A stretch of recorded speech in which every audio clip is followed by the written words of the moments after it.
बच्चों, आपका स्वागत है मेरे चैनल में। आज हम लोग ट्रांसक्रिप्शन के बारे में पढ़ेंगे। ट्रांसक्रिप्शन का मतलब है कि डीएनए से आरएनए का चेंजमेंट। आरएनए आरआरएनए भी हो सकता है, एमआरएनए भी हो सकता है और टीआरएनए भी हो सकता है। और ये प्रोसेस है क्या? It is the process of the copying of the genetic information from one strand of DNA to the RNA. यानी कि डीएनए से आरएनए के चेंजमेंट को हम लोग ट्रांसक्रिप्शन कहते हैं, जिसको क्रिक साहब ने molecular basis of the central dogma of molecular basis में उन्होंने बताया था कि आरएनए से और डीएनए से आरएनए के चेंजमेंट को हम लोग ट्रांसक्रिप्शन कहते हैं। उसी को आज हम लोग स्टडी करेंगे। अब ट्रांसक्रिप्शन कैसे डीएनए से ट्रांसलेशन चेंज होता है और कौन कौन से इसमें एंजाइम लगते हैं, कौन कौन से वर्क करते हैं, कौन कौन से इसमें स्ट्रैंड्स हैं, सभी के बारे में डिस्कस करेंगे। तो इसमें पहला तो एंजाइम डीएनए डिपेंडेंट, यानी कि डीएनए पे डिपेंड करके आरएनए की सिंथेसिस कर रहा है, उस DNA dependent RNA polymerase enzyme जो सिंथेसिस करता है 5 प्राइम टू 3 प्राइम एंड पर। ये हो गया डीएनए का स्ट्रैंड, ये 5 प्राइम टू 3 प्राइम स्ट्रैंड है, 5 प्राइम टू 3 प्राइम। इसमें जब इसको सिंथेसिस होना आरएनए, ये आरएनए का बनना, यही एक तरीके का ट्रांसक्रिप्शन है। इसमें सेंस जो ऊपर वाला 5 प्राइम टू 3 प्राइम स्ट्रेंथ होती है वो कोडिंग स्ट्रेंथ या सेंस स्ट्रेंथ होता है, और जो 3 प्राइम टू 5 प्राइम होता है उसे एंटी सेंस या टेम्पलेट स्ट्रेंथ। केवल 5 प्राइम टू 3 प्राइम है, ये केवल एक एज अ टेम्पलेट, इसका नाम भले कोडिंग है लेकिन एज ए का नॉन कोडिंग करता है। इसके अगेंस्ट ट्रांसक्रिप्शन का आरएनए सिंथेसिस नहीं होता, बट जो ये टेम्पलेट है इसके बगल में इसके कॉम्प्लीमेंट्री आरएनए की सिंथेसिस होती है। अगर हम लोग डायरेक्टली देखें, जो कोडिंग स्ट्रेंथ का ये बेसिस नाइट्रोजन बेसिस होते हैं, यही आने वाले आरएनए के नाइट्रोजन बेसिस होते। केवल टी पॉइंट को हटाकर अगर हम यू लगा दें, थाइमीन की जगह अगर यूरेसिल लगा दें, तो वही आरएनए का सिंबल बन जाता है। इसलिए ठीक, आगे अब ट्रांसक्रिप्शन दोनों स्ट्रैंड से डीएनए के दोनों स्ट्रैंड होते हैं, ट्रांसक्रिप्शन उनसे क्यों नहीं चलता? केवल एक ही टेम्पलेट स्ट्रैंड से क्यों आरएनए का फॉर्मेशन होता है, क्यों ट्रांसक्रिप्शन होता है? इसका भी एक रीज़न है। पहला, if both strand of DNA from the RNA, then one segment of the DNA would be coding and two DNA different protein. यानी कि अगर दोनों आरएनए ये स्ट्रैंड से आरएनए की सिंथेसिस होगी, तो आरएनए की जब सिंथेसिस होगी, दोनों कॉम्प्लीमेंट्री एक दूसरे के प्रोटीन बनाएंगे। जब कॉम्प्लीमेंट्री प्रोटीन बनाएंगे तो जेनेटिक इन्फॉर्मेशन ट्रांसफ़र करना बहुत ही ज़्यादा कॉम्प्लिकेट हो जाएगा। जब बहुत ही ज़्यादा कॉम्प्लिकेट हो जाएगा, अब इसके लिए इसीलिए दोनों का यूज़ नहीं किया जाता, ठीक? इसलिए केवल इससे होता है। आगे इसके और रीज़न दिए हैं। दूसरा रीज़न यह है कि if both strand would be complementary, क्योंकि दोनों की जब स्ट्रैंड आरएनए बन जाएगा, आरएनए 1 आरएनए 2, तो दोनों एक दूसरे कॉम्प्लीमेंट्री होंगे। जब कॉम्प्लीमेंट्री होंगे एक दूसरे के, तो हाइड्रोजन बॉन्ड से ये जुड़ जाएंगे। जब जुड़ जाएंगे तो डबल स्ट्रैंडेड जो आरएनए होता है, ये एक प्रोटीन फॉर्मेशन नहीं करता, यानी कि यूजलेस हो जाएगा। लेकिन एनसीईआरटी में यूजलेस शब्द का यूज़ नहीं किया है, एनसीईआरटी में फ्यूटाइल वर्ड का यूज किया। क्या यूज किया? फ्यूटाइल वर्ड का यूजमेंट किया गया। फ्यूटाइल का मतलब यूजलेस, ठीक? इसीलिए इससे होता है। दो रीज़न हो गए। अब एनसीईआरटी में ये दो रीज़न दिए हैं, और आगे देखते हैं। अब ट्रांसक्रिप्शन डीएनए से आरएनए चेंज के लिए प्रोकैरियोट में भी हो सकती है और यूकैरियोट में भी हो सकता है। अब इन्होंने प्रोकैरियोट में एक टाइप की होती, प्रोकैरियोट में आरएनए जो पॉलीमरेज होता है, वो आरएनए पॉलीमरेज डीएनए से आरआरएनए, एमआरएनए और टीआरएनए सिंथेसिस करता है। और यूकैरियोट में भी 3 टाइप की होती है, यानी इसमें एक तरीके का आरएनए पॉलीमरेज यूज होता है और इसमें 3 टाइप का आरएनए पॉलीमरेज यूज होता है। पॉलीमरेज यूज होता है, ठीक? इसमें कौन सा होता है? डीएनए पे डिपेंड करके वो आरएनए की सिंथेसिस कर रहा है, इसलिए डीएनए डिपेंडेंट आरएनए पॉलीमरेज, ठीक? यूकैरियोट आरएनए पॉलीमरेज, अब मैंने कहा था ना कि 3 टाइप का होता है। पहला आरएनए पॉलीमरेज फर्स्ट टाइप का, जो सिंथेसिस करता है 28 एसआरएनए, 18 एसआरएनए एंड 5.8 एसआरएनए। यानी जो पॉलीमरेज फर्स्ट है 3 टाइप के आरआरएनए सिंथेसिस करता है, और पॉलीमरेज जो सेकंड है वो हेट्रोन्यूक्लियोटाइड यानी एचएनआरएनए का सिंथेसिस करता है पॉलीमरेज सेकंड। और प्रीकर्सर ऑफ एमआरएनए बोल सकते हैं, या इसको एचएन हेट्रोन्यूक्लियर आरएनए बोल। जो आरएनए थर्ड पॉलीमरेज थर्ड ये सिंथेसिस करता है टीआरएनए, 5एसआर आरएनए, एसएनआरएनए, इनकी सिंथेसिस करता है किसमें, न्यूक्लियोप्लाज्म में। अब एसएनआरएनए क्या है, small size RNA found in feebly in a nucleus, small size के पाए जाते हैं। ठीक, ये जो यूकैरियोट का है, यूकैरियोट में 3 प्रकार के आरएनए पॉलीमरेज होता है, पहला, दूसरा और तीसरा, तीनों के काम बता दिए। अब ट्रांसक्रिप्शन स्टार्ट होती है। ट्रांसक्रिप्शन किसमें, प्रोकैरियोट में हम लोग देखेंगे। जब ट्रांसक्रिप्शन में प्रोकैरियोट में होता है आरआरएनए पॉलीमरेज, जो आरआरएनए पॉलीमरेज होता है इसमें कोर एंजाइम होता है, क्योंकि इसमें कुछ फैक्टर्स लगते हैं जो उसको सिंथेसाइज, अभी हमने उसके मैकेनिज्म बताना चालू नहीं किया, केवल उसके पहले बेसिक पॉइंट्स डिस्कस। अगर सिग्मा फैक्टर जाके इससे बाइंड हो जाता है तो आरएनए पॉलीमरेज होलो एंजाइम बन जाता है। होलो एंजाइम क्योंकि ये जो होता है ये प्रोमोटर को रिकॉग्नाइज करता है। अभी आगे प्रोमोटर बताएंगे। इसका फंक्शन क्या होता है आरएनए पॉलीमरेज का, पॉलीमरेज कोर एंजाइम को, जब ये सिग्मा फैक्टर को ज्वाइन हो जाता है तब इसका फंक्शन ये इसके फंक्शन क्या है, अनवाइंडेज ऑफ द डीएनए डबलेट्स, यानी जो डीएनए की जो डबल स्ट्रैंड हाइड्रोजन बॉन्ड्स होते हैं उनको ये अनवाइंड करता है। पहला हाइड्रोजन बॉन्डेज को ब्रेक करना, पहला काम। दूसरा काम स्टार्ट फ्रॉम द ट्रांसक्रिप्शन, और यहीं से ये प्रमोटर होता है, आगे बताएंगे सब प्रमोटर के बारे में, अभी इसके बारे में डिस्कशन नहीं करते। और ये पॉलीमरेशन को स्टार्ट करता है, ट्रांसक्रिप्शन स्टार्ट करता है, और कहाँ होती, ऑलवेज 5 प्राइम टू 3 प्राइम होते हैं। ठीक, ऑलवेज 5 प्राइम टू 3 प्राइम होता है सिंथेसिस। ठीक, इसका हो गया। अब आगे, अब एक होता है रो फैक्टर। पहला सिग्मा फैक्टर क्या करता है, ये ट्रांसक्रिप्शन को स्टार्ट कराने में मदद करता है, ये ट्रांसक्रिप्शन स्टार्ट करता है, इनिशिएट कराता है। और ये जो रो फैक्टर है, ये क्या करेगा, टर्मिनेट करेगा। ये एटीपी डिपेंडेंट होता है, help in a polymerase recognise the terminator point, यानी कि ट्रांसक्रिप्शन को रोकने का काम इसका होता है। ठीक, अब हम लोग ट्रांसक्रिप्शन यूनिट के बारे में पढ़ेंगे। इसमें 3 तरीके की यूनिट है, पहला प्रमोटर, दूसरा स्ट्रक्चरल जीन और तीसरा टर्मिनेटर। यानी कि इसमें 3 तरीके के सेगमेंट्स पाए जाते हैं। ठीक, पहला जहां आरएनए पॉलीमरेज जाके बाइंड होता है, इसे ये जो होता है यहाँ से और यहाँ तक केवल सिंथेसिस होती है ट्रांसक्रिप्शन की, यहाँ से यहाँ तक केवल ट्रांसक्रिप्शन होता है। ठीक, और इसमें ट्रांसक्रिप्शन नहीं होता, और यहाँ पास भी ट्रांसक्रिप्शन नहीं होता। यहाँ आके आरएनए पॉलीमरेज बाइंड होता है किसकी मदद से, सिग्मा फैक्टर के, और यहाँ आरएनए पॉलीमरेज बाइंड होता है किसकी मदद से, रो फैक्टर से। जब इसमें आएगा तो बाइंड होकर इसकी साइट को रिकॉग्नाइज करेगा, पहचाने, क्योंकि यहीं पास के बाद से ट्रांसक्रिप्शन स्टार्ट। अब 5 प्राइम से जो 3 प्राइम इंड होती है, ये जो 5 प्राइम से 3 प्राइम इंड है, ये 5 प्राइम से 3 प्राइम का इंड है, इसे कहते हैं कोडिंग स्ट्रैंड। क्या बोलते हैं, कोडिंग स्ट्रैंड, जो ट्रांसक्रिप्शन में पार्ट नहीं लेता है।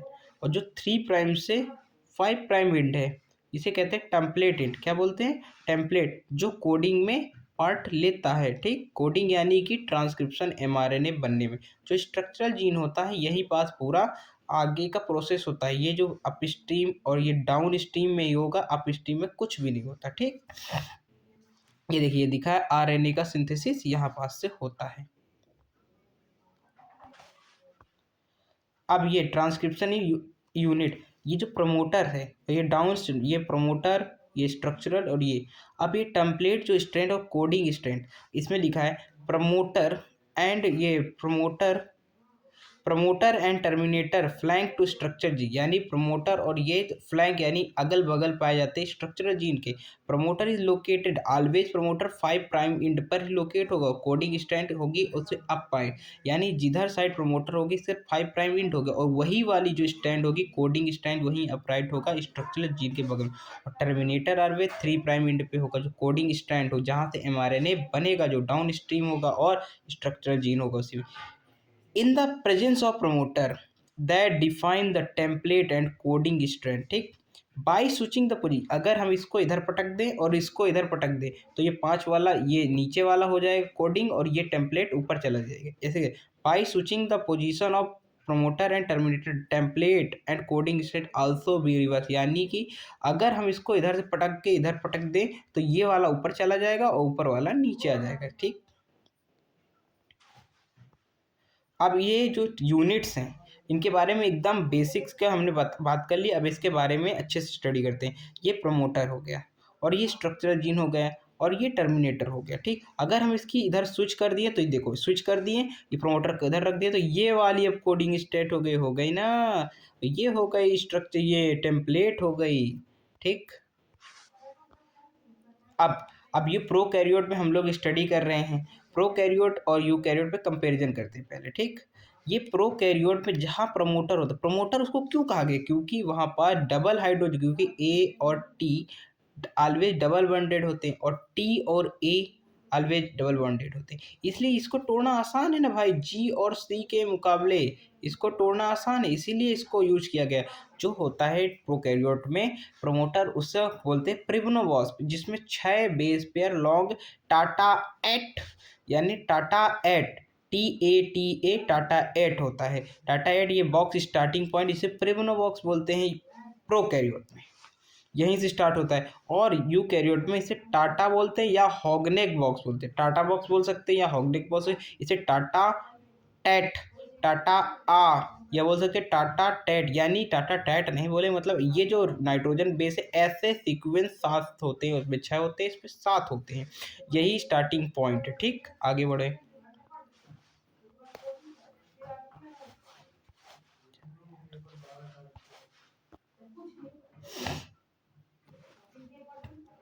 ये जो स्ट्रक्चरल जीन है ये segments of DNA synthesise by RNA, ठीक।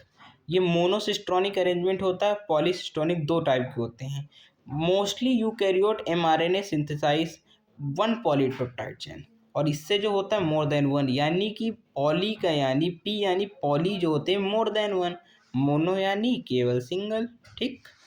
प्रोकैरियोट 10 बेस पेयर अपस्ट्रीम के साइड होते हैं जिधर टाटा एड प्रमोटर साइड, और 20 बेस पेयर अपस्ट्रीम और 7 बेस पेयर टाटा एड बोल सकते हो, टाटा एड, इसे प्रिब्नोवॉक्स बोलते हैं, इसे प्रिब्नोवॉक्स बोलते हैं, ऊपर वाले को प्रिब्नोवॉक्स,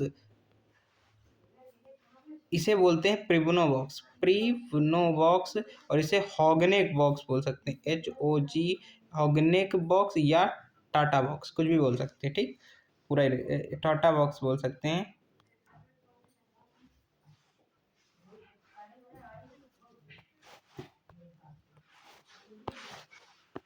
अब स्टेप्स ऑफ द ट्रांसक्रिप्शन के बारे में हम लोग डिस्कशन करेंगे।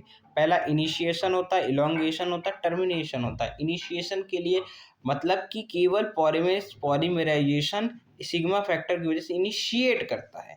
आगे जो इलोंगेशन होता है कोर एंजाइम खुद करता है, और आगे जो टर्मिनेटर रो एंजाइम करता है, इसमें ये केवल उसको रास्ता बताता है और ये उसे रोकता है, ये लेकिन जाता खुद है, अकेले पूरा काम करता है, ठीक। अब ये देखो मैकेनिज्म अब स्टार्ट होती, ये यूकैरियोट वो प्रोकैरियोट का प्रिब्नोवॉक्स, जहाँ पास ये प्रमोटर है, ये आरएनए पॉलीमरेज आया, आरएनए पॉलीमरेज आया, जब आरएनए पॉलीमरेज आया,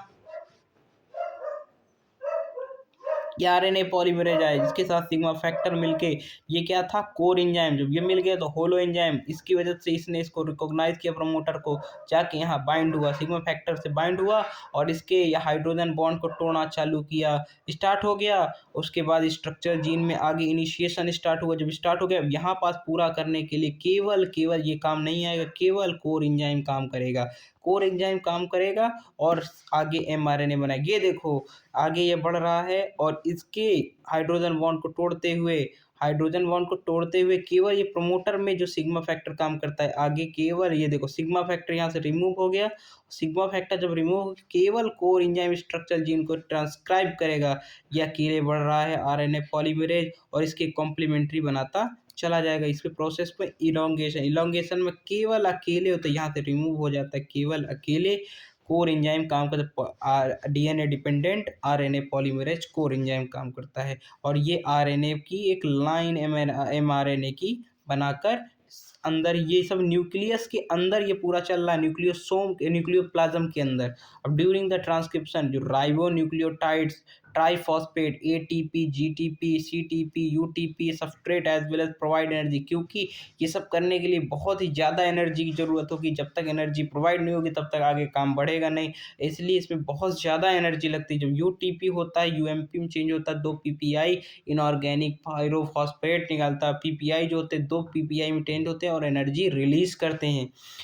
this energy use to establishment of the phosphodiester bond. जब तक फॉस्फोडाइएस्टर बॉन्ड नहीं बनेगा आगे उसके दो बेस पेयर जुड़ेंगे नहीं, आगे जुड़ेंगे नहीं तो एमआरएनए बनेगा नहीं, एमआरएनए बनेगा नहीं, प्रोटीन सिंथेसिस होगी नहीं, प्रोटीन सिंथेसिस होगी नहीं तो आगे की बॉडी के फंक्शन चलेगा नहीं। इसीलिए ट्रांसक्रिप्शन हमारे न्यूक्लियोप्लाज्म में हमेशा चलती रहती है। अब ये पूरा सिंथेसिस होने के बाद ये टर्मिनेटर में रो एंजाइम यानी कि आरएनए पॉलीमरेज के साथ रो आके बाइंड होकर टर्मिनेटर में आके इसको स्टॉप कर देगा। पॉलीमरेज देखो RNA polymerase plus sigma factor initiation, RNA polymerase elongation अकेले, आरएनए पॉलीमरेज रो टर्मिनेशन। ठीक, अब ये एमआरएनए बन गया। अब इन यूकैरियोट में हम लोग बात करेंगे, इन यूकैरियोट में RNA polymerase some transcriptional factor, इसमें पूरे नहीं some transcriptionally factor are required for initiation, rho are not required for termination, यानी उसमें प्रोकैरियोट में रिक्वायर था, यूकैरियोट में रिक्वायर नहीं होगा। Note in prokaryote fully matured functional mRNA is produced but in eukaryote fully functional mRNA not mature, it is called a precursor of the mRNA या hrRNA heteronuclear RNA. it need further splicing processing in a nucleoplasm। किस में चल रही है, nucleoplasm के अंदर चल रही है पूरी प्रोसेस की। ठीक, आगे अब जब ये आरएनए बना किसमें, यूकैरियोट के अंदर बना, पहले ये प्रोकैरियोट के अंदर तो पूरा एक्सॉन्स का बना है, पूरा एक्सॉन्स के अंदर, प्रोकैरियोट के अंदर, बट इन यूकैरियोट ऐसे बना है, ऐसे आरएनए बना है किसमें, स्प्लिट जीन रीअरेंजमेंट, यानी कि जो रेड रेड हैं पूरे रेड वाले ये क्या है, इंट्रॉन्स। इंट्रॉन्स क्या होते हैं, जो आगे एमआरएनए के आगे प्रोटीन कोड करने में मदद नहीं करती, यानी नॉन फंक्शनल होते हैं। तो हमको फंक्शनल लाने के लिए हमको स्प्लाइसिंग प्रोसेस से ऐसे ये स्प्लाइसिंग प्रोसेस करके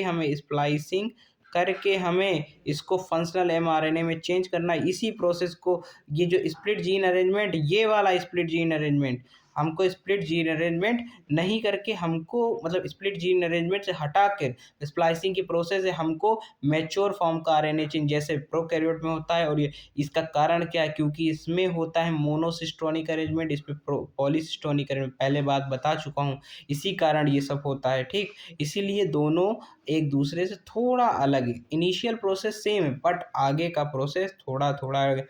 जैसे a segment of DNA which is synthesized mRNA, tRNA, mRNA and tRNA. The part of DNA does not synthesize RNA but involve in a gene regulation called gene, यानी कि ऐसा part DNA का जो synthesise RNA नहीं करता but gene regulation में मदद करता है, उसे क्या कहते हैं, जीन कहते हैं। ऑल जीन आर डीएनए, सारे जीन डीएनए होते हैं but DNA are not gene, यानी कि क्योंकि क्यों देखो डीएनए ये है, सॉरी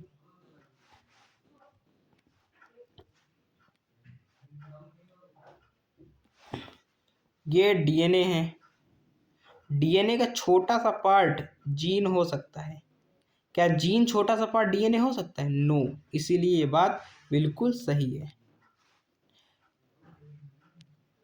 यानी कि all gene are DNA but all DNA are not gene, यानी सिस्ट्रॉन क्या होता है, सिस्ट्रॉन क्या है, सिस्ट्रॉन है segment of DNA which code polypeptide, यानी कि ये जो डीएन जीन है ये फंक्शनल प्रोटीन को कोड करता है, लेकिन जो सिस्ट्रॉन है, ये जो सिस्ट्रॉन है ये ऑलवेज प्रोटीन को कोड करता है। ठीक,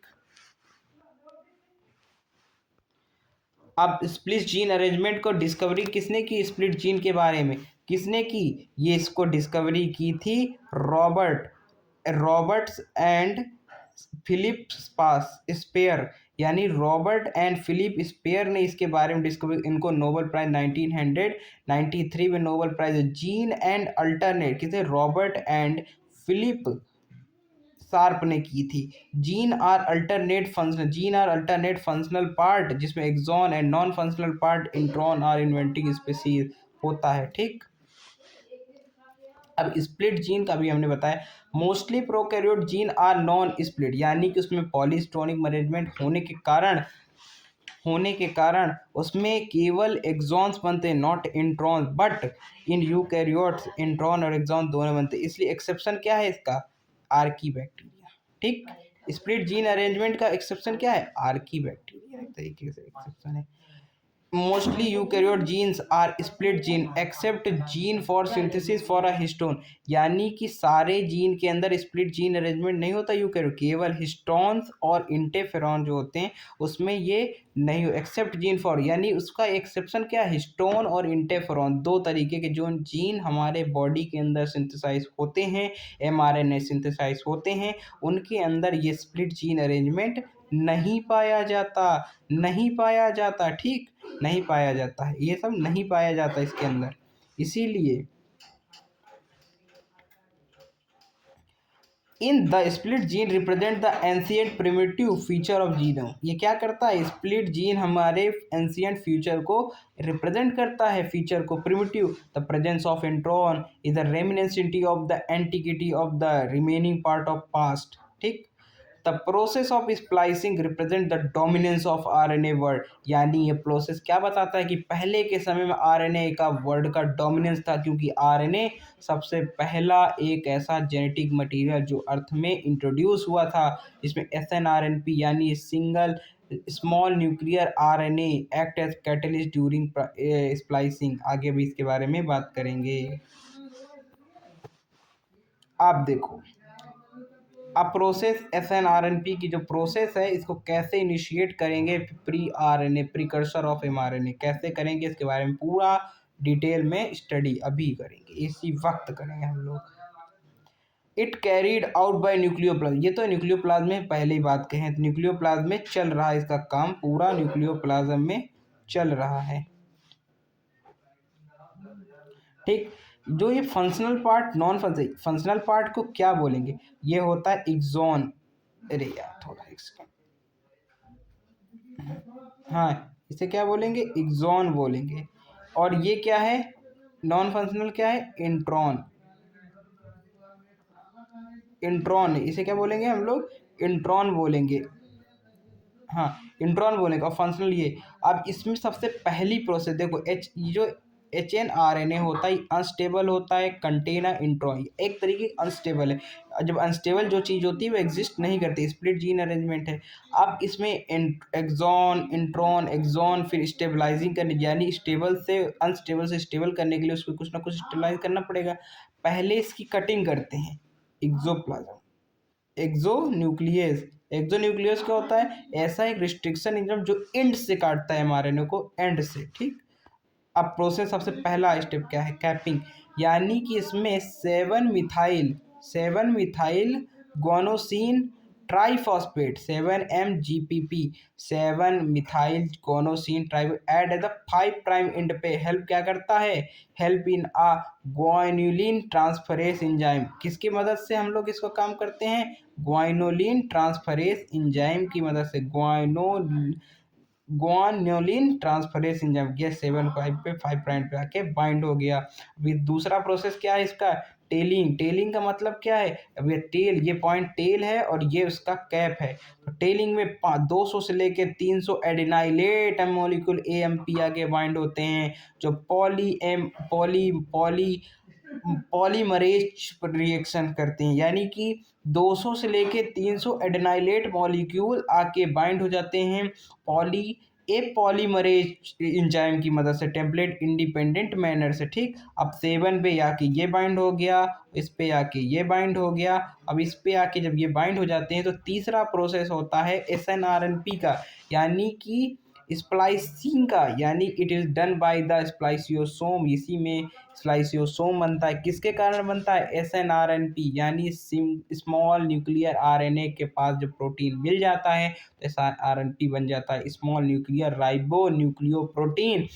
जब ये small nuclear ribo protein additional protein के साथ मिलता है तो स्प्लाइसोम कॉम्प्लेक्स बनाता है, और spliceosome complex ribo nucleus as well as DNA ligase, दो का कॉम्बिनेशन होता है, और एक्ट एज यूज कोई भी बॉडी फंक्शन चल रहा है बिना एटीपी काम नहीं चल, वैसे इसको भी एटीपी मांगता है। एटीपी के बिना काम नहीं चलेगा, इसलिए एटीपी। अब टेलिंग हो गई, कैपिंग हो गई, ये कैपिंग, ये टेलिंग, ये कैपिंग, ये टेलिंग। उसके बाद जब स्प्लाइसोसोम बनेगा, स्प्लाइसोसोम बनने के लिए इसमें स्प्लाइसोसोम कॉम्प्लेक्स बनना जरूरी है।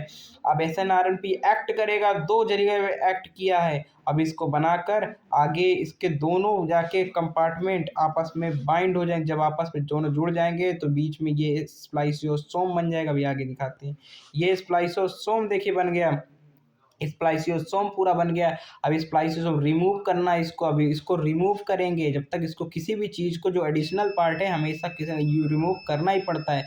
ज्वाइन करेंगे दोनों को, लाइगेज की मदद, दोनों ज्वाइन हो जाएंगे तो ये आगे से हट जाएगा, यानी कि ये पूरा mRNA तैयार हो जाएगा। किसके? मैच्योर फॉर्म का mRNA रेडी है और ट्रांसलेशन करने के लिए। और अगर हमारे आसपास कोई भी हमारे कंसंट्रेशन को बर्बाद करने वाला तत्व हो तो उस पर ध्यान नहीं देना चाहिए। ये एक लाइन से मैं आगे बढ़ता चाहता हूँ। फुल्ली फंक्शनल mRNA बन गया। जब फुल्ली फंक्शनल mRNA बन गया तो ये आगे ट्रांसलेशन करने के लिए बिल्कुल तैयार हैं। यहीं से आज का हमारा ये लेक्चर समाप्त होना है। अगर आपको मेरा ये लेक्चर अच्छा लगा हो तो मेरे चैनल बायो एकेडमी पे लाइक करें, कमेंट करें, सब्सक्राइब करें और दोस्तों को शेयर करें। और आगे ऐसे ही बहुत ही इम्पोर्टेंट टॉपिक को डिस्कशन के वीडियो चाहिए तो आप लोग इसको सब्सक्राइब करना ना भूलें। Thank you, have a nice day दोस्तों।